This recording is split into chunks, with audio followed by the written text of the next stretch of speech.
తొడిగే దేవరని చెంపల పారే శోకం ఊకం వేసే దేవరని. అప్పుడొచ్చినాడు దొరా. నేను అడవి తగలట్టం చూసినా, పులి మీదట్టం చూసినా, కానీ ఆ పొత్తు నేను చూసింది వేరు దొరా.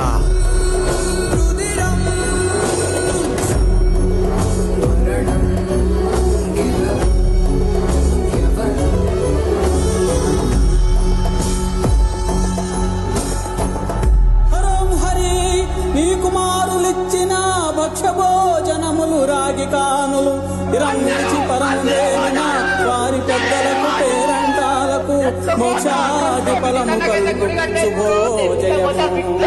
14 తరాల వారికి మోక్షాది ఫలము కలుగును శుభోజయము. ఏం చెప్పగలను ఎంతకన్నా.